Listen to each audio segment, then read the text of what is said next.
lagi kita di IG Live. Wah, sekarang nih topiknya lumayan unik nih, lumayan gak pernah kita bawa sebelumnya. Penasaran? Sebenarnya udah gak penasaran ya, karena udah pernah di-share juga invitationnya. Ayo ajak teman-temannya yang untuk cerdas finansialnya, ayo diajak teman-temannya untuk nonton ya. Karena sebentar lagi akan dimulai IG Live Cerdas Finansial di masa pandemi bersama Pak Haryanto.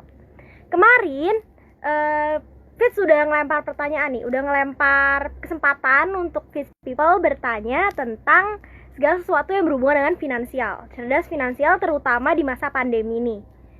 Udah ada beberapa pertanyaan di kolom komentar, udah dicatat juga sama Jasmine, nanti bakal ditanyain ya ke Pak Haryantonya. Tapi boleh banget loh kalau misalkan mau tulis-tulis pertanyaan di kolom komentar. Dan ada juga question box nih di bawah di deket komentar, itu bisa dipakai juga untuk bertanya-tanya sama Pak Haryanto. Oke, ini udah aku pin juga judul IG Live hari ini. Sebenarnya sih nggak mau banyak menunggu lama nih, kita mau pengen langsung aja ngobrol sama Pak Haryanto tentang cerdas finansial di masa pandemi ini, karena kita tahu, Jasmine tahu banget kalau misalkan pasti banyak ya yang terpengaruh nih sama pandemi ini, terutama di masalah finansialnya. Coba mau cek dulu Pak Haryantonya udah ada belum ya? Pak Haryanto, aku invite dulu sebentar ya. Oke, kita akan masuk nih. Yang mau tanya-tanya bisa banget langsung tulis di kolom komentar. Halo Pak. Halo, apa kabar? Hai, terima kasih Pak Haryanto, apa kabar? Oke, bersemangat selalu, sehat selalu, luar biasa. Iya dong, pastinya ya. Semoga Fit People yang lagi nonton juga bersemangat terus. Karena hari ini kita bakal ngebahas apaan? Tentang apa nih Pak? Diulang lagi dong. Cerdas finansial di masa COVID. Mantap. Gak sabar banget mulai nih, karena kita lumayan dapat pertanyaan nih Pak tentang finansial ini. Kita mulai aja gimana? Oke. Mungkin sebelum ke sana, saya sih ini ya senang sekali dengan kata cerdas, Mbak Jasmine. Wah, kenapa tuh Pak? Iya, pertanyaannya gampang. Mbak Jasmine, kalau mendengar kata cerdas itu apa yang ada dalam pikiran Mbak Jasmine? Pintar. Oke, apalagi? Apa ya? Pintar sih Pak. Apa ya? Pintar. Berarti orang yang mungkin di atas rata-rata atau pintar ya, betul ya? Iya. Setuju ya? Oke. Nah, kalau pintar kan biasanya dalam, misalkan kalau konotasi pintar, cerdas, orang kan biasanya konotasinya kepada intelektual. Setuju nggak? Setuju.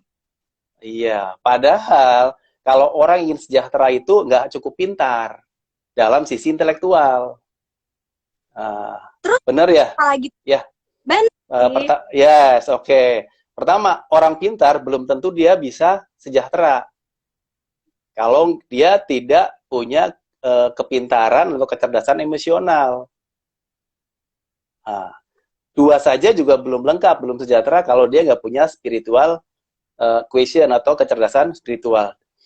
Orang yang punya 3 kecerdasan tadi juga belum tentu dia sejahtera, karena banyak orang dia pintar, dia emosinya bagus, dia juga cerdas secara spiritual gitu ya, tapi dia nggak cerdas secara finansial. Sehingga apa? Kadang-kadang dia punya jabatan tinggi, malah pendapatannya nggak cukup untuk biaya hidupnya.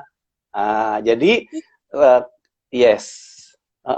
jadi hari ini menarik sekali nih, agar kita bisa sejahtera. Salah satunya kita harus memiliki kecerdasan tentang finansial, apalagi di masa pandemi seperti ini. Begitu sih Mbak.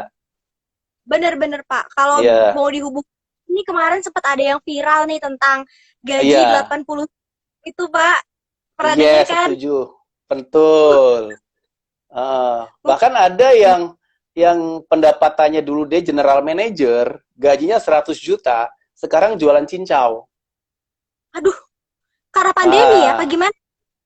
Karena dia kurang, mungkin dia cerdas secara intelektual, tapi dia kurang cerdas sehingga kurang beruntung dalam sisi finansial di akhir hidupnya di masa-masa tuanya.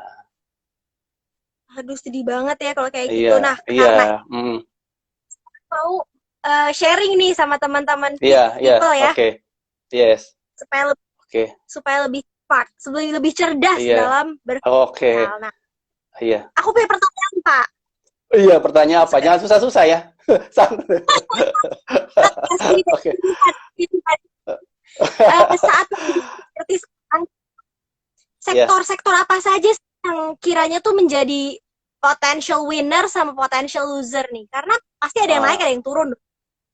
yes. Nah, ini menarik nih karena kan kalau udah berbicara potensial industri yang loser sama yang winner, pastikan dari sebagian kita masuk ke kategori perusahaan yang mana nih, industri yang mana? Apakah yang memang dia positif pengaruh dari COVID atau dia negatif? Berarti kan kita harus siap-siap nih bagaimana manage keuangan. Nah, kalau kita lihat kondisi sekarang dengan COVID ya hubungannya adalah dengan virus, penyebaran segala macam, otomatis kan ada orang yang tadinya beraktivitas nggak beraktivitas, orang yang tadinya tidak berpikiran untuk olahraga, tidak berpikiran untuk stay di rumah, dia akan berubah sehingga ada beberapa usaha industri yang tentunya mendapatkan keuntungan dari situ. Yang paling besar adalah tentunya ke industri kesehatan, setuju ya. Terus Setuju. yang betul kesehatan. Yang kedua adalah yang tadinya belanja makanan jarang segala macam, sekarang belanja makanan adalah food and beverage, betul ya, usaha Benar. makanan, betul. Terus retail juga termasuk obat-obatan segala macam. Nah itu adalah industri-industri yang memang dia mendapat keuntungan dari sisi adanya COVID ini gitu kan. Nah itu beberapa industri lah ya. Nah kalau yang loser ini juga cukup banyak nih gitu ya, terutama yang suka jalan-jalan, yang dulunya setiap bulan ke keliling Asia atau Eropa gitu, sekarang kan nggak lagi sehingga perusahaan transportasi ya traveling terutama dia akan mengalami kerugian atau dia justru kasihan, maksudnya dia justru banyak tantangannya ya, otomotif, properti. Nah properti padahal kan di Indonesia sebelum COVID ini sedang booming boomingnya gitu, orang banyak sales properti itu banyak yang sukses dari jualan rumah gitu, tapi dengan adanya COVID ini sangat turun ya. Terus industri ya, manufaktur juga ya. Kalau Mbak Jasmine coba lihat di beberapa media massa kan banyak sekali orang-orang yang bekerja di industri pabrik misalkan tuh kena PHK gitu. Nah jadi ini adalah contoh-contoh industri-industri yang mengalami efek baik positif maupun negatif. Itu sih Mbak Jasmine.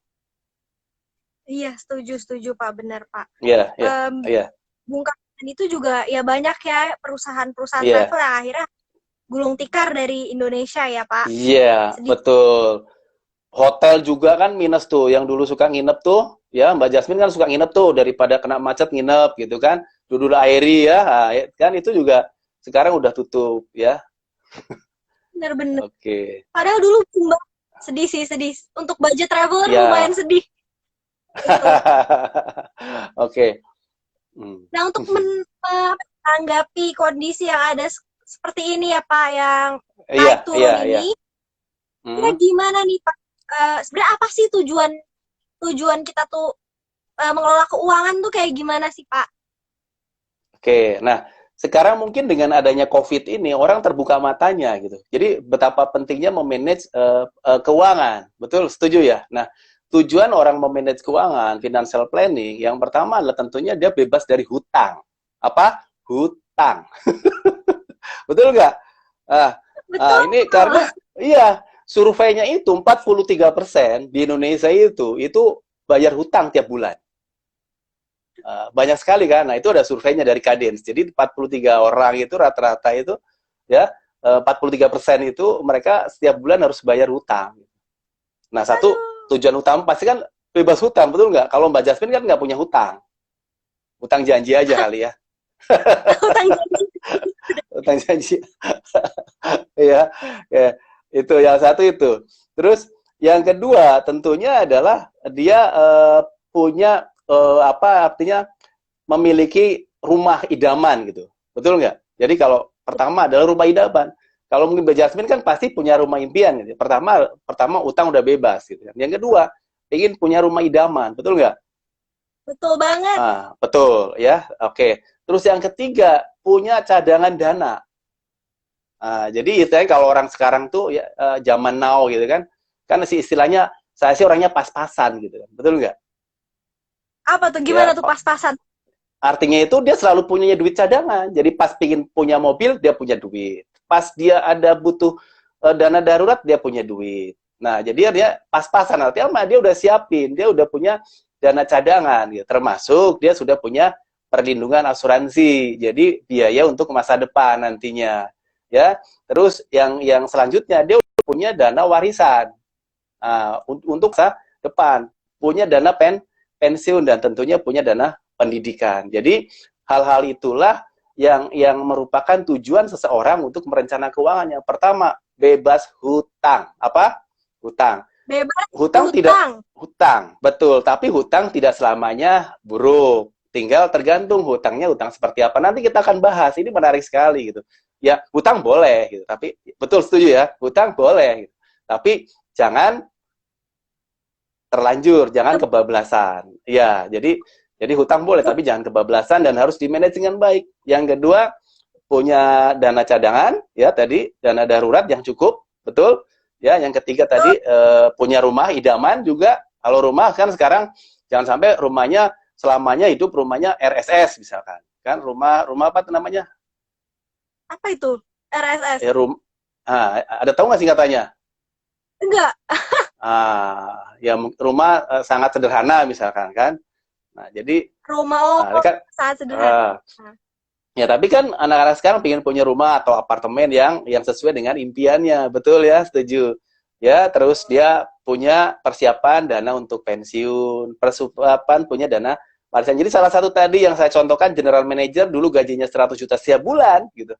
Ya, pensiun dia jualan cincau karena apa? Tadi dia dulu mungkin nggak paham tentang financial planning ya, Mbak. Jadi nanti dia bisa merencanakan keuangan, bisa belajar sebenarnya. Dan hari ini juga mungkin kita sharing sedikit tips-tipsnya. Ya, selain tadi pensiun, pendidikan anak dan tentunya adalah warisan. Itu sih Mbak Jasmine, itu sih hal yang penting ya. Jadi nanti nggak apa-apa, ini nanti akan nyambung nih dengan tipe-tipe orang nanti. Ya, betul nggak ya? Oke, itu sih. Ya. Tadi pas bahas utang nih langsung rame komentarnya. Oh, oke. Nggak apa-apa, it's okay. Itu karena hari gini gitu kan, fasilitas hutang menghutang itu sangat simpel, nggak kayak zaman dulu gitu kan. Sekarang nggak punya jaminan bisa minjam. Yang penting bukan KTA ya, kredit tanpa angsuran. Benar-benar. Iya. Pang sebenarnya, tinggal punya KTP Pak. Oh gitu. Oke. Terus jadi gimana sih Pak caranya nih kita tuh memanage financial kita nih gimana sih? Memanage financialnya, strategi, ya oke. Saya pernah dengar namanya kuadran finansial. Oke. Yes, jadi gini, tadi kan saya sudah bicarakan tadi di awal ya, jadi artinya dia orang yang penghasilannya besar gitu, tapi pensiun nggak punya dana cadangan misalkan. Nah, jadi kalau kita berbicara tentang finansial kuadran finansial, ini menarik nih buat kita semuanya, apalagi yang masih bekerja, ya. Karena dalam sisi pekerjaan itu ada 4 kuadran secara kita mendapatkan uang, betul ya. Yang pertama adalah orang yang disebut sini. Jadi kuadran pertama adalah orang yang dia punya waktu dan punya uang. Nah, ini kuadran pertama nih. Jadi orang dia kerja, dia punya waktu, dia punya uang. Nah, orang seperti ini bagaimana? Dia udah manage finansialnya dengan baik. Dia sudah punya dana cadangan. Bahkan mungkin dia level pertama ini adalah orang yang memang sudah jadi owner, udah passive income. Jadi artinya dia punya uang, punya waktu, bebas. Mau nggak seperti itu? Mau banget. Nah, dari sekarang nanti kita belajar nih memanage pengeluaran dan memanage pendapatan. Jadi kuadran pertama, mungkin di sini juga yang ikut udah pada kuadran 1 nih. Punya waktu, punya uang, kemana-mana bebas. Setuju ya? Sudah nggak pusing, udah bebas finansial tadi. Ya, oke. Selanjutnya, ada kuadran kedua. Ya, dia tidak punya waktu, dia tidak punya uang. Ada nggak kira-kira? Bayangannya seperti apa? Iya, udah nggak punya waktu, nggak punya uang. Kadang-kadang orang seperti ini juga ya mungkin dia kejar karir. Pergi pagi, pulang petang, penghasilan pas-pasan misalkan. Enggak lah. Ini orang-orang yang level mungkin manajer, di mana dia punya waktu dan tidak punya waktu, tapi punya. Jadi yang kuadran kedua adalah tidak punya waktu, dia punya uang. Ya, jadi kuadran pertama adalah orang punya waktu, punya uang. Kuadran kedua adalah orang yang dia tidak punya waktu, punya uang. Ada nggak kira-kira? Tidak punya waktu, punya uang banyak sih, lebih banyak justru. Banyak ya, nah, artinya dia pergi pagi subuh, jadi intinya dia nggak pernah kena sinar matahari nih. Pergi pagi, pulang petang. Tapi duit punya, gitu. Sabtu lembur, Minggu lembur lagi, betul nggak? Ah, nggak ada waktu dia. Betul kan? Ada kan? Tapi punya duit. Akhirnya apa? Dia nggak bisa, terus cari duit terus gitu. Ada seperti ini banyak gitu kan. Karena dia ya bagus karena dia mungkin kejar uang tadi, tapi apa sehingga nggak punya waktu. Nah, nanti apa ya? Solusinya adalah ketemu para financial planner gitu. Orang-orang yang bisa mengarahkan bagaimana manage uang dengan baik. Karena apa? Dia nggak punya waktu. Kasih orang lain untuk memanage. Setuju? Oke, setuju. Oke. Yang kedua adalah orang yang dia tidak punya, yang ketiga, orang yang tidak punya waktu, tidak punya uang. Ada nggak? Nggak punya waktu, nggak punya uang. Oke, ada. Pernah nggak Mbak Jasmine lihat orang subuh-subuh udah gendong belanjaan, dagangan, ya pulang malam. Tapi duitnya hari itu jualan, habis juga hari itu. Ada nggak? Ada. Ya itu, ada orang nggak punya waktu tapi nggak punya uang. Kasihan kan? Nah, jadi tugas kita dengan adanya sesi seperti ini adalah bagaimana dia naik level. Dari level 2 ke level 3, level 3 ke level 4, jadi bebas finansial. Nah, betul ya? Kalau kayak Mbak Jasmine kan udah level 4. Kerja kan hanya iseng aja. Punya uang, punya waktu gitu kan. Oh, ini kan bagian dari aktualisasi diri. Oke ya, amin, yes, oke. Nah, level yang keempat adalah dia ya orang yang punya waktu, nggak punya uang. Ada nggak? Punya waktu banyak. Pengangguran mungkin. Yes, pengangguran. Iya. Kalau ngobrol ya tentang macam-macam, betul nggak? Ngobrolnya tinggi, tapi nggak ada action, ya. Pagi ngomongin apa, ntar sore ngomongin apa. Pagi ngomongin berlian, ntar sore ngomongin minyak bumi. Gitu. Tapi dia nggak ada penghasilan, karena apa? Cuma ngomong doang, ngemeng aja, gitu kan. Gitu. Nah, ini empat level dari sisi pekerjaan. Seperti itu sih. Jadi, nah, hidup itu kan pilihan. Mau milih level mana, itu kan tergantung kita. Mulai start hari ini, mudah-mudahan kita bisa manage keuangan kita dengan baik. Mau manage pengeluaran kita. Karena biasanya pendapatan, kalau yang masih kayak orang bekerja, itu kan nggak bisa di-manage. Tergantung perusahaan. Yang kita bisa manage adalah pengeluarannya. Seperti itu. Itu sih, Mbak Jasmine. Menarik kan? Menarik banget. Iya, makanya. Oke, jadi enak kalau kita belajar. Ya? Bakal lebih lanjut dong dibahasnya. Ayo, monggo. Silakan. Ayo Pak, kita langsung belajar dong Pak. Penasaran nih. Oke. Nah, apa dulu nih? Penghasilan, konsep penghasilan gimana? Oke. Kalau tadi kan itu dilihat jadi gini. Tadi kan waktu dan uang, ya, kuadran finansial. Kalau kita berbicara penghasilan, itu ada tiga tipe orang. Nah, pertama adalah tipe yang disebut man at work. Jadi artinya apa? Orang yang penghasilannya dari dia bekerja. Betul nggak? Jadi hanya satu keran, ibarat bak satu keran, atau hanya satu pintu untuk mendapatkan penghasilan. Jadi kalau dia nggak bekerja, maka dia nggak ada penghasilan. Itu level yang paling bawah. Level kedua biasanya orang udah bekerja, dia sudah melek finansial, dia mulai nyisin tuh sekian persen, mulai berinvestasi, mulai dananya menghasilkan. Nah, itu adalah man at work and money at work. Jadi artinya dia bekerja, menghasilkan uang, dan uangnya juga bekerja buat dia sendiri. Ini level kedua. Nah, jadi selain dia bekerja, ada usaha yang menghasilkan uang. Nah, biasanya orang-orang di sini ini udah mulai tahu tentang investasi, tentang finansial seperti itu. Nah, itu yang kedua. Nah, yang ketiga adalah yang benar-benar uang bekerja buat dia. Ada nggak di Indonesia? Banyak. Di dunia banyak. Gitu. Ya. Yang level 1 yang dia dapat uangnya dari bekerja banyak juga. Gitu. Tapi bagaimana dia bisa naikin dari level 1 ke level 2, level 2 ke level 3? Bisa nggak? Mau sih, pengen sih. Kayak gitu Iya. gimana caranya?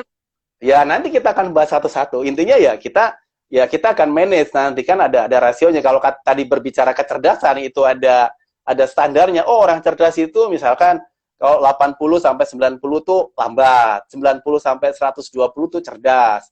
120 sampai 150 misalkan dia sangat cerdas, di atas 150 tuh jenius. Sama nanti juga ketika kita berbicara cerdas finansial, maka semua ada standarnya, ada rasionya yang clear. Sehingga apa? Kita harus berpacuan ke situ. Kalau enggak, ya biasanya selama masih nyaman jalankan. Tapi kan kalau ibaratnya utang kecil kalau terus-menerus jadi besar seperti itu. Itu sih Mbak Jasmine. Bener, Iya, asik kan? bener.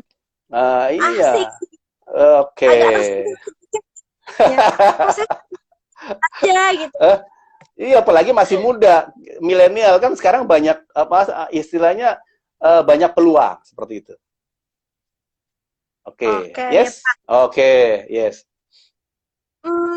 Lanjut deh. Apalagi nih ya, kira-kira yang kita pelajari pada malam ini? oke, ya, monggo. Apalagi, silahkan. Um, Gimana kalau kita langsung ngomongin strategi? Setuju nggak? Boleh, setuju. Yang lain gimana? Ya, Oke, ya, udah sih. oke, Tahu nih. oke, oke. Berarti berbicara strategi ya. Ya, Oke, jadi gini Mbak Yasmin. Jadi kalau kita berbicara strategi, itu kan artinya sesuatu yang memang di situ terdapat taktikal caranya dan harus dicapai, ada visinya seperti itu. Jadi kalau kita berbicara tentang strategi financial planning, bagaimana cerdas tentang finansial, yang pertama adalah kita harus bisa mengontrol budget. Satu itu. Kontrol budget apa? Kontrol budget. ya. Ya, kontrol budget biasanya apa? Positive thinking, positive feeling. Karena sering apa? Di sini udah positif, di sini nggak tahan hatinya, dipengaruhi orang, akhirnya nggak terkontrol budgetnya, betul nggak? Atau logika, iya di sini nggak butuh gitu, di sini bisikin, jalan ke mall, online nggak terkontrol, betul nggak? Benar. Karena apa? Manusia itu 80% alam bawah sadar. Kalau sudah pernah merasakan indah, enak gitu, dia biasanya gampang dipengaruhi. Gitu. Jadi kontrol budget ini cukup sulit gitu, ya. Ya, ini yang pertama.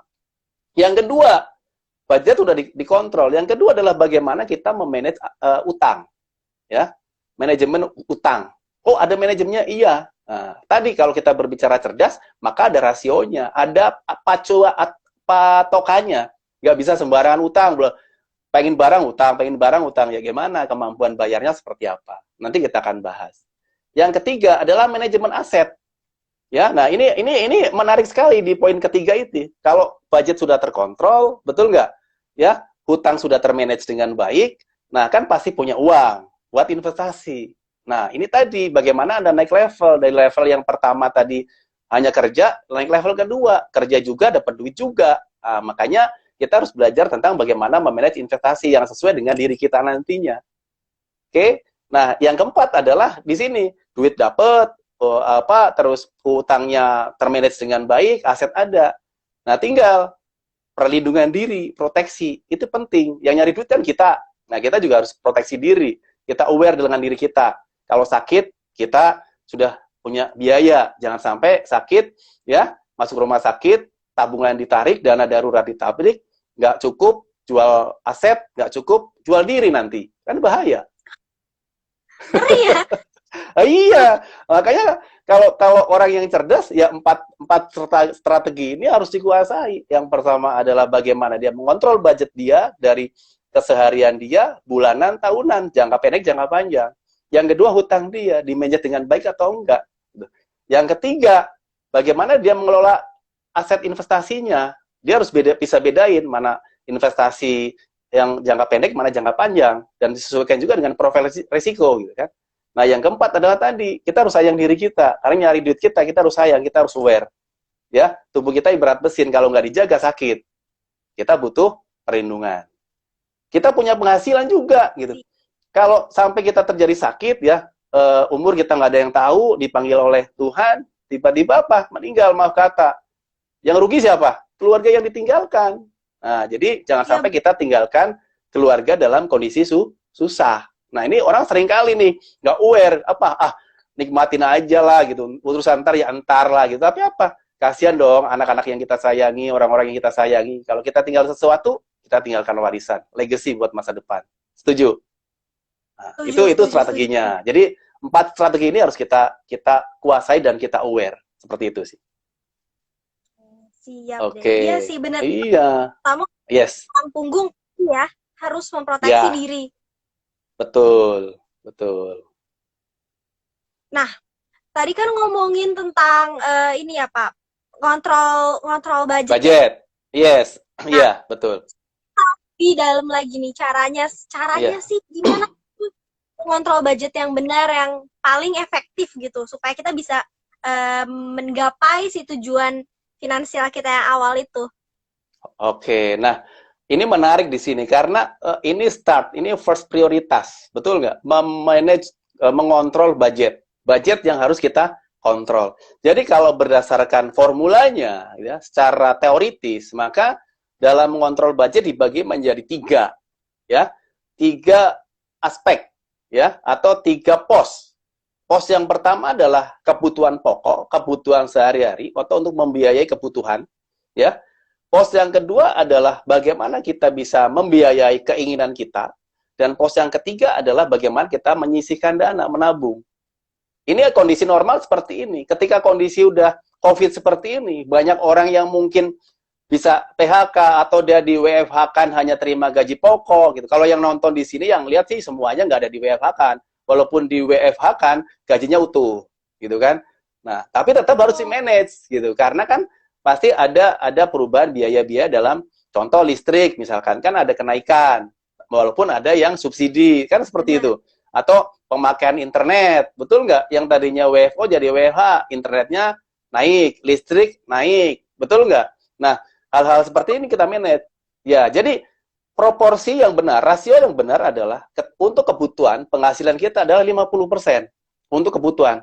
Yang disebut kebutuhan apa? Keinginan yang sudah tercapai. Contoh, ingin punya rumah, kredit. Nah, awalnya rumah, belum jadi kebutuhan. Tetapi ketika sudah beli, pakai kredit, jadi berubah jadi cicilan. Kebutuhan untuk mencicil. Mobil, mencicil. Nah, tapi di sini rasio yang ideal, yang efektif adalah cukup maksimal 50% untuk memenuhi kebutuhan. 30% adalah untuk memenuhi keinginan. 20% adalah untuk memenuhi tabungan. Betul. Jadi kalau kondisi COVID seperti ini, yang di-manage apa? Kalau normal kan tadi, ya, kebutuhan menabung sama keinginan. Tapi kalau kondisi COVID seperti ini, kebutuhan prioritas. Caranya bagaimana? Bayar cicilan dulu, betul ya? Cicilan apa? KPR, KPM, kartu kredit lunasin dulu, ya. Itu yang pertama, ya. Terus cicilan kita bayarin. Yang kedua apa? Kebutuhan pokok, ya kan? Pertama adalah perut, jadi perut dulu, kebutuhan pokok, ya.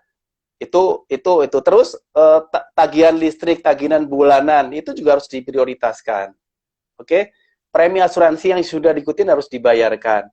Terus yang nggak kalah penting, manage gaya hidup. Ini kalau kata orang kalau kebanyakan gaya, maka beban hidupnya juga jadi berat. Betul ya? Betul. Iya kan? Betul. Nah, makanya sebenarnya yang paling bisa di-manage, yang kedua setelah kebutuhan adalah gaya. Karena apa? Contoh kalau berhubungan dengan keinginan, gaya hidup. Kan biasanya kalau cewek apalagi gaya hidupnya kan luar biasa. Rambut 2 hari sekali ke salon. Betul ya? Belum cuci blow segala macam. Betul ya? Sulam alis apa segala macam. Ya? Nah, karena apa? Ketemu orang gitu ya. Ketemu orang. Tapi ketika terjadi COVID seperti ini, mungkin banyak di antara kita yang dirumahkan, di rumah. Sehingga apa? Itu yang bisa di-manage. Pertama, kurangi belanja yang keinginan, beli tas, beli dompet. Kalau wanita kan identik sama tas, betul nggak? Tasnya mahal-mahal, betul ya? Harga puluhan juta, ya? Oke, nah itu kan contohnya, betul. Nah, ini harus di-manage, dikurangin karena nggak ketemu orang juga gitu kan. Yang kedua pakaian, kosmetik. Nah, ini juga harus dijaga untuk keinginan atau gaya hidup. Nah, yang terakhir di masa COVID ini adalah menyisihkan. Karena apa? Seringkali di masa COVID tadi kebutuhannya tetap betul, tapi kadang penghasilannya kurang karena nggak ada lembur. Setuju ya? Nah, sehingga penghasilannya mungkin berkurang, betul. Tapi makan tetap jalan, betul nggak? Internet tetap jalan. Bahkan internet sekarang jadi kebutuhan primer sekarang. Orang mendingan nggak makan daripada nggak internetan. Apalagi yang kayak Mbak Jasmine ini gitu loh. Iya nggak? Nggak internetan sehari udah gitu kan. Kayak di neraka gitu kan. Setuju ya? Setuju. Oke, jadi jadi naik. artinya ya? Listrik naik. Listrik naik. Nah, betul. Nah, sementara penghasilan di tahun ini itu kan mungkin segitu aja atau bahkan ada pengurangan. Tapi bisa di-manage tadi ya. Contoh misalkan karena WFH transportasinya berkurang. Nah, itu disisihkan juga buat nabung kalau masih ada. Tapi kalau bagi yang penghasilannya malah stop atau malah berkurang, nah ini pentingnya dana darurat. Nanti kita akan coba bahas. Dana darurat, dana cadangan kita bisa pakai. Ya, seperti itu. Jadi, 3 hal tadi, itu adalah bagaimana kita mengontrol budget. Itu sih Mbak Jasmine. Iya. Oke, semakin semangat ini nanyanya. Semangat. Oke. Saya yang ingin saya tanya, tapi tunggu deh, tar dulu. Oke. Oke. Ya. Lebih baik kita ngomongin dana darurat dulu atau hutang dulu nih, Pak? Kalau dana darurat atau hutang, mungkin hutang lah ya lebih menarik ya. Orang kayaknya kalau hutang itu senengnya minjem, tapi kalau suruh balikin, ntar dulu. Oke, silakan Mbak. Mbak Jasmine, yang hutang nggak usah dipikirin, nanti juga besok bisa dibayar kok. Nah ini udah saya lihat sekilas di ini nih. Oh ya Pak, biaya transport buat beli kuota internet selama WFH katanya. Di ini datanya ya. Iya, betul gitu. Karena kalau nggak pintar, ya itu tadi gitu. Transportasinya jarang ke kantor misalkan WFH. Malah buat beli baju, malah online, kuranginlah online. Kalau bisa hindari untuk saat ini. Sementara tapi sempat ada yang curhat sama saya WA gitu, Pak har gitu. Kenapa? Saya tuh hiburannya cuma online aja kalau WFH. Nah kan susah. Karena belanja online gitu. Iya, sebenarnya hobinya dan hiburannya di situ gitu, dan itu ada gitu. Asal nggak ngutang untuk belanja online ya nggak apa-apa kali ya Pak, dikit-dikit ya Pak ya. Dikit aja. Iya, betul. Oke, kayaknya ini pengalaman pribadi nih. Oke, ini menarik. Ini sebelum ke sana ya, saya ini punya pengalaman pribadi sama teman-teman sendiri gitu ya. Jadi ada satu orang teman, ini clear lah. Penghasilnya waktu itu 32 juta dia terima. Nah, tapi hutang dia, kartu kreditnya 40 juta. Itu satu orang, clear. Utang kartu, serius, ini ada, benar dan itu ada. Ya, ngobrol sama saya. Terus yang kedua, itu 1 tahun yang lalu, saya ketemu teman gitu. Dan teman itu memang karena hutangnya sudah over limit gitu. Artinya apa? Artinya dia untuk cicilan hutang sebulan itu udah memangkas penghasilan dia fixnya itu 80%. Makanya dia mau cari kerjaan baru gitu. Biar dapat DPLK-nya keluar, ini keluar, dia tutup, dia baru pindah kerja. Nah, ini hal menarik kalau kita berbicara tentang utang. Nah, yang perlu kita pahami ya, utang itu adalah utang yang pertama, kita harus tahu rasionya. Berapa sih maksimal kita? Kita harus tahu kemampuan kita dulu gitu. Ibarat kita lari gitu ya. Kalau maraton, betul nggak? Maraton 10 km, sementara kemampuan kita lari 1 km. Yang 9 km ngapain kira-kira? Nah, kan nggak bisa apa-apa. Nah, jadi artinya ketika kita mau utang, itu ada rasionya. Keseluruhan dari total itu 35%. 30% dari penghasilan. Jadi kalau 30% itu total hutang ya, cicilan bulanan misalnya. Ya, 30%. Hutang itu sendiri ada 2. Satu hutang produktif dan hutang konsumtif. Nah, Biasanya orang lebih senang hutang konsumtif. Kenapa? Karena biasanya, betul nggak? Itu untuk gaya hidup. Setuju? Iya kan? Nah, betul. Nah, hutang produktif yang seperti apa? Hutang produktif itu artinya, pertama, nilainya nggak turun, itu naik. Ya, hutang produktif. Itu naik. Ya, contohnya apa? Misalkan rumah, itu hutang produktif. Ruko misalnya, itu hutang produktif. Tapi kan sering juga untuk gaya hidup. Nah, hutang produktif itu maksimal 20%. Hutang konsumtif 15%. Itu kemampuan bayar. Jadi kalau kita penghasilannya 10 juta, maka maksimal untuk bayar utang itu adalah 3.500.000. Tapi saya pernah lihat juga anak milenial, betul nggak? Penghasilannya range antara 10 sampai 15. Tetapi cicilan kartu kredit itu di atas itu. Sehingga apa? Bukan cicilan, tagihannya. Sehingga apa? Dia bayarnya minimum. Dengan membayar minimum seperti ini, maka dia akan menggerus aset dia, bunga berbunga.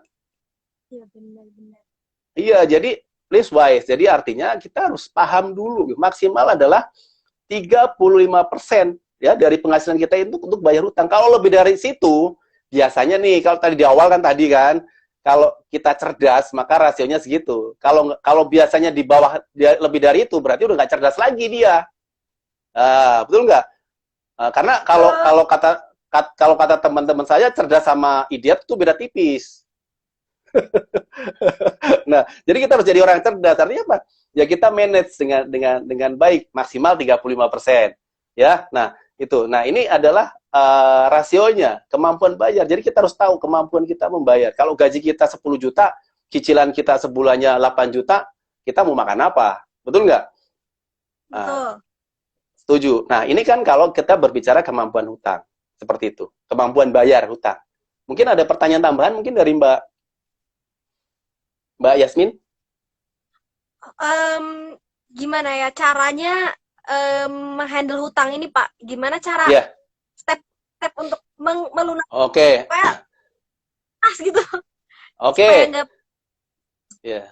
Nah, ini saya cuma sharing dengan teman saya. Ya, teman saya pernah ngobrol gitu tentang hutang dia. Karena apa? Hutang dia sudah over, ya. Dan hutang konsumtif dia cukup besar yang sempat tadi saya share juga. Jadi hutang konsumtif dia cukup besar. Artinya apa? Cicilan dia ada rumah, dia nyicil. Mobil juga dia nyicil. Tapi selain itu gaya hidup dia karena apa? Dia sepatunya selalu sepatu yang bermerek. Bajunya juga sama. Makannya, ngopinya nggak bisa di pinggir jalan, ngopinya di mall, di kopi-kopi yang cukup mahal. Sehingga apa? Utang dia cukup bengkak. Nah, solusinya adalah apalagi kondisi saat ini. Yang pertama, ya, cek dulu penghasilan kita. Yang kedua, ya, kita coba list hutang kita itu hutang apa aja. List dari yang hutang konsumtif turun ke bawah, ya, sampai hutang produktif. Yang kedua, cek juga secara bunga. Hutang mana, bunga mana yang paling besar. Oke, hutang konsumtif yang paling besar. Itu jadi prioritas. Yang pertama, jadi prioritas mana? Hutang yang bunganya paling besar dulu, yang kita harus bayarin terlebih dulu. Oke, itu. Baru setelah itu yang di bawah. Ya, itu solusi pertama kan seperti itu. Kalau nggak bisa, bagaimana? Nah, kalau kondisi pandemi seperti ini kan biasanya bisa direstrukturisasi, ya, atau minta keringanan bunga. Datang ke leasingnya, datang ke pemberi kreditnya. Yang ketiga, kalau memang sudah mentok, cari penghasilan tambahan. Betul nggak? Hari gini, betul nggak? Media banyak, penghasilan tambahan bisa nggak? Bisa. Bisa. Sosmed banyak. Mbak Yasmin followernya ada berapa orang? Dikit saya, Pak. Oh, masa? Sedikitnya berapa? Di bawah 1.000 atau di atas 1.000? Di bawah. 500? 500 mungkin? Bawah. Saya bukan selebgram. Oke. Sosmednya di WA ada berapa teman? Banyak. Banyak. Ada punya komunitas? Ya ada deh. Ada, oke. Simpelnya aja, contoh mudah. Komunitas atau WA, 100 orang aja. kita pamerin makanan, kita bikin makanan. Ya, 10 orang tertarik, 10 orang. Betul nggak? 10% maksudnya. 10% udah 10 orang. Itu satu WA. Belum Instagram. Teman-teman sendiri. Biasanya orang beli itu bukan karena rasanya dulu. Biasanya karena apa? Tampilan dan juga siapa yang jual. Kalau Mbak Yasmin yang jual, kasih senyuman, pasti beli. Nah, artinya apa? Nah, itu bisa buat jadi tambahan untuk nutupin hutang. Karena iya, nutupin hutang. Itu yang ketiga tadi ya. Jadi yang pertama kan tadi cek juga pendapatannya, yang kedua rinci dulu hutang-hutangnya, ya. Ya, yang tadi tambahan adalah bagaimana kita minta restrukturisasi hutang dan keringanan bunga, dan yang ketiga adalah cari penghasilan tambahan. Setuju? Betul ya? Oke. Yang keempat, ngobrol sama orang-orang terdekat. Betul nggak? Gimana tuh, gimana? Ngobrolnya sama, kalau punya suami sama suami, kalau punya adik sama adik, kalau punya orang tua sama orang tua. Gitu. Minimal meringankan. Biasanya karena biasanya kalau ngobrol sama teman, kita punya utang, dia langsung bilang, gue lagi gak punya duit, gitu kan. Gue lagi punya duit, gitu kan. Saya sok-sok miskin, gitu loh. Ya, yang tasnya mahal langsung taruh belakang, gitu kan. Nah, itu biasanya. Jadi kalau pas punya utang, sok-sok miskin, gitu. Kalau kita lagi dekat, lagi ngeluh punya utang, sok-sok miskin, gitu lah. Biasa itu, gitu kan. Oke, nah, tapi kalau sama orang-orang terdekat, orang tua, adik apa, kan dia minimal kita udah sharing. Beban kita sudah ringan. Kalau belum ketemu solusi yang selanjutnya, oke, punya nggak dia dana darurat? Nah, kalau dia punya dana darurat, pakai dulu dana daruratnya. Karena apa? Kalau utang nggak kita lunasin, itu akan mengerus aset terus. Menggerus kekayaan kita terus. Karena bunga berbunga. Kecuali kalau Anda utang, ya bunganya 5%, Anda investasikan lagi 10%, nggak masalah. Tapi ini kan menggerus aset kita. Mengurus kekayaan kita. Jadi apa? Anda bukannya kaya, malah tambah miskin, karena utangnya tambah banyak. Seperti itu. Jadi dana darurat kita pakai dulu. Yang ke-6, ya. Dana darurat boleh dipakai untuk bayar hutang ya, Pak? Boleh. Daripada nanti dana daruratnya cuman bunga 5%, utangnya bunganya 20%, ya habis. Mendingan kita tutup dulu. Gitu. Itu fungsinya ini, gitu. Apalagi pas PHK, kita bisa pakai dana darurat itu. Yang ke-6, cek aset. Punya aset nggak yang liquid? Ya, karena saya pernah ikut suatu komunitas di mana di situ diajarkan bagaimana bebas dari hutang. Ternyata salah satunya adalah jual aset yang kita miliki. Nggak usah gengsi-gengsian. Betul nggak? Hari gini nggak usah gengsi dulu, gitu kan? Ketika bayar, jual aset Anda lunasin hutang Anda hidup bebas, hidup tenang. Betul nggak? Ini secara benar. Nah, seperti itu Mbak Jasmine. Jadi ada 6 langkah ketika kita terjerat dari hutang. Karena kalau kita nggak mau jual aset, nggak mau ngambil dana darurat, betul nggak? Syukur-syukur kalau ngobrol sama orang, ngobrol sama pacar tiba-tiba dikasih. Kan rezeki, betul nggak? Tapi kalau kita nggak mau berkorban, ya hutang itu akan menumpuk. Akhirnya apa? Aset kita akan tergerus, bahkan mungkin aset. Karena rasionya adalah utang dengan aset adalah maksimal 50%. Ketika utang melebihi 50% dari aset kita, maka itu resiko bangkrut. Seperti itu. Yes? Nggak mau bangkrut kan? Yuk mulai. Oke. Ya. Kalau misalkan ngomongin hutang nih Pak. Ya. Kan tadi 35% dari penghasilan ya Pak? Yes. Oke. Nah, kan di masa pandemi ini kita bisa menutup mata bahwa banyak juga yang dipotong gajinya ya Pak. Oke, nah, betul. Sedangkan misalkan udah ambil KPR, udah ngambil KPM, udah ngambil macam cicilan-cicilan. Oke. Dipotong tiba-tiba gitu kan. Sedangkan gajinya dipotong gitu. Oke. Itu gimana ya Pak? Mendingan seperti apa? Oke, kalau ya jadi gini, yang pertama, kalau memang sudah titik istilahnya udah nggak ada solusi lain, datang saja ke leasingnya, datang aja ke pemberi kreditnya, minta restrukturisasi atau minta keringanan bunga, atau kalau mungkin bisa minta tadi yang restrukturisasi, misalkan dicicilnya misalkan 10 tahun, usia masih muda, minta cicil 20 tahun, sehingga akan lebih murah, atau minta keringanan bunga. Karena kan suku bunga repo BI kan turun, harusnya suku bunga cicilan juga turun, harusnya, tapi tergantung kontrak KPR masing-masing. Seperti itu sih. Jadi itu yang terpenting dari kalau bayar cicilan seperti itu. Yang kedua, mau nggak mau dia harus cari penghasilan tambahan hari gini. Gitu loh. Bener sih. Harus kreatif, betul nggak? Karena dengan ya saya banyak baca beberapa literatur juga, dengan adanya COVID ini membuka mata kita untuk lebih kreatif, gitu. Ya, jaga diri tetap dengan protokol kesehatan, tapi minimal kita kreatif bagaimana kita bisa menghasilkan income baru, betul nggak? Nah, contoh ngadain webinar, seminar seperti itu kan, pulang kerja ada webinar bisa dapat duit, ya nggak? Iya kan? Atau bikin kayak my feeds gitu kan? Oh jadi saingan nanti gitu. Ya kan contohnya. Padahal simple, hanya kadang-kadang seringkali orang membatasi dirinya, Mbak Jasmine. Gitu kan? Karena apa? Dia mungkin melihat capeknya, kadang tidak melihat efek positifnya. Jadi sih saran saya gitu sebagai pribadi, ya yuk sama-sama kita kreatif, kita cari misalkan penghasilan tambahan ketika kita sudah nggak bisa bayar KPR atau itu gitu. Nah, bahkan kadang-kadang kalau kepepet itu kan alam bawah sadarnya muncul. Makanya ada buku The Power of Kepepet. Ketika dikepepet maka dia ada usaha untuk mencari itu. Benar nggak? Setuju, benar banget. Yes. Oke. Lagi nih, kemarin sempat baca juga di komen ada yang nanya gini, Pak. Ini menarik sih sebenarnya karena memang fenomena pinjaman online. Iya. Oke. Oke.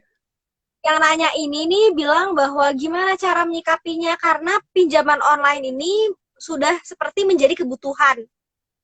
Karena terus-menerus gimana menyikapi online ini? Oke, luar biasa. Nah, ini jadi kalau di saat ini ya, pinjaman online ini sangat menjamur. Pertama, pinjaman online itu ada dua, yang legal dan nggak legal. Teman-teman bisa cek mana yang legal, mana yang nggak legal. Dicek dulu. Nah, kalau pinjaman online yang tidak legal itu bisa 1,5% per bulan. Tapi pinjaman online yang legal mungkin 0,9%, 0,8%. Ini per bulan. Artinya apa? Ketika Anda meminjam ini, kalau kita kalikan setahun 12%, itu tinggi sekali. Gitu loh. Nah, mengatasinya bagaimana? Dia harus cek lagi secara budget control tadi. Kebutuhan apa yang mendesak, kebutuhan apa yang tidak penting. Yang tidak penting dia kurangi dulu. Gitu loh. Karena seringkali teman-teman, saya sendiri juga, ya, seringkali nggak sadar kalau udah belanja, gitu kan. Ya, kalau Mbak Yasmin kan selalu sadar, gitu kan. Nggak ada istilahnya apa itu, kalau udah kesetanan gitu, nggak, apalagi kalau ngeliat promo buy one get one, terus diskon 50%, beli 2 diskon 70%. Itu kan jadi kalap gitu kan. Artinya apa? Yang tadinya nggak butuh jadi butuh. Karena apapun jualannya selalu di-create the need. Nah, dibuat agar kita jadi butuh. Padahal nggak butuh. Gitu. Jadi itu dua hal penting tadi. Pertama, kenali dulu siapa peminjamnya, ya. Karena dengan mengenali itu, maka kita akan tahu bunganya cukup besar.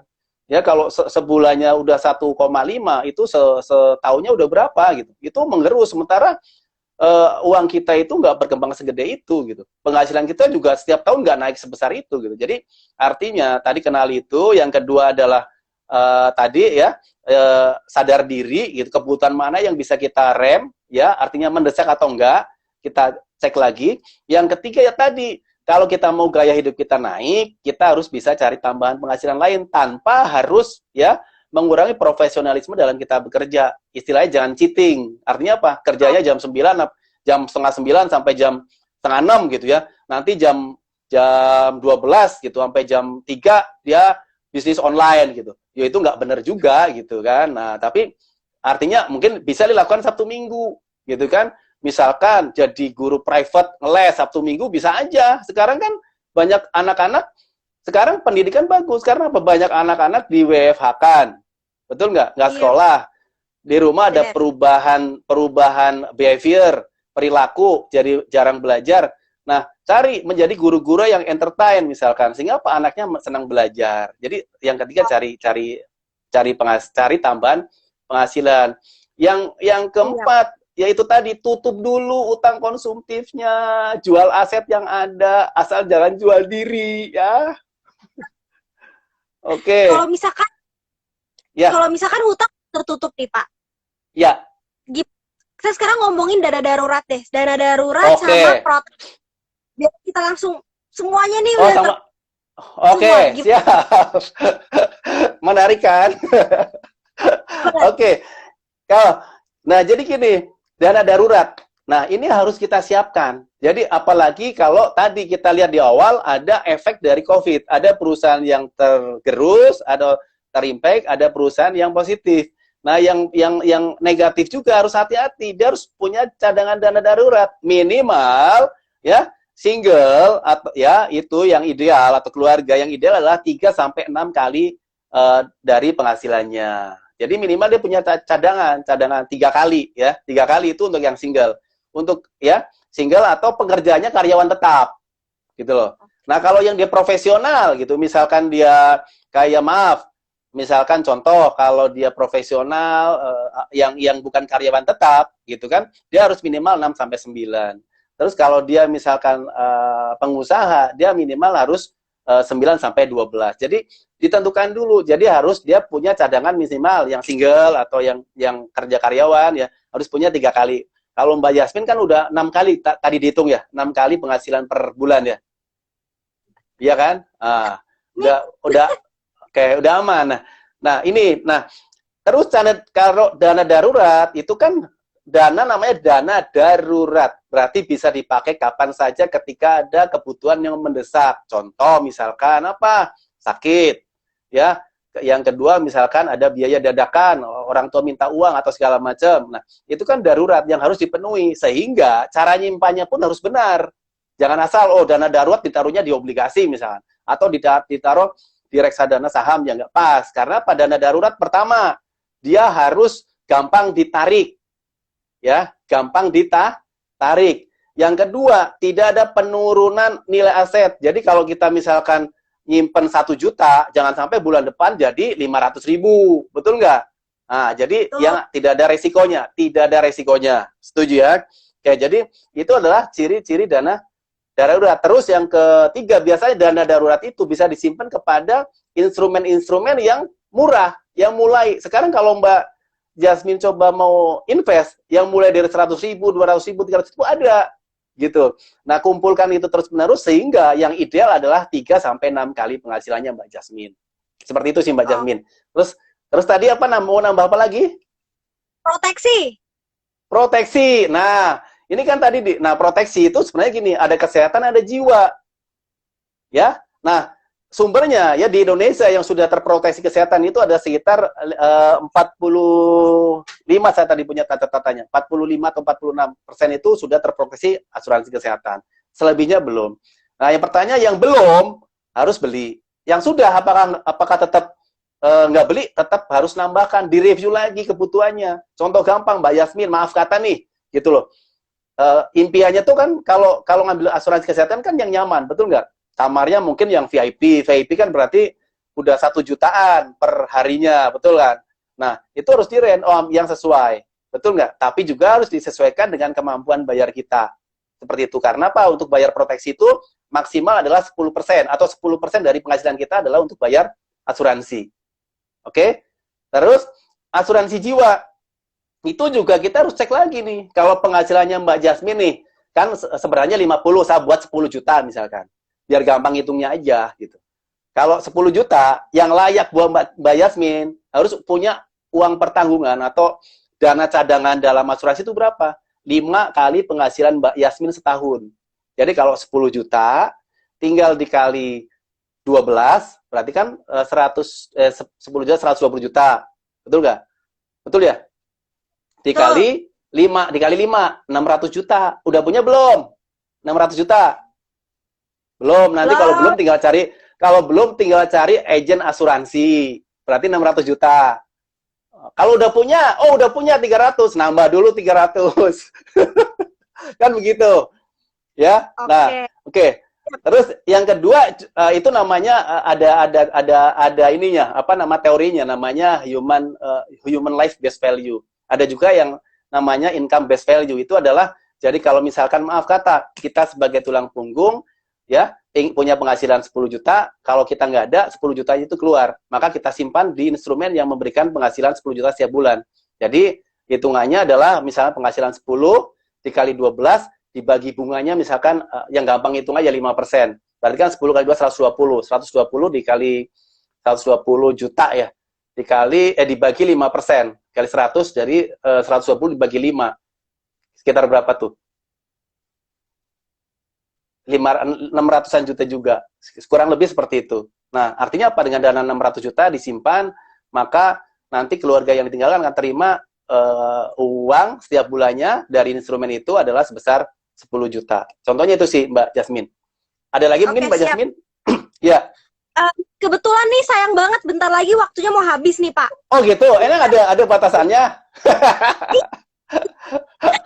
Ya, jam. Oke. Sedih banget ya. Oh iya, tambahin kayak gitu. Siap, Terus siap. bikin lagi.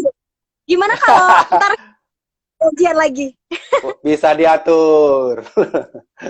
Kalau itu untuk mengisi beberapa menit nih, tinggal 2 menit lagi, boleh closing statement-nya Pak? Apa yang perlu ketahui sama Fits People nih?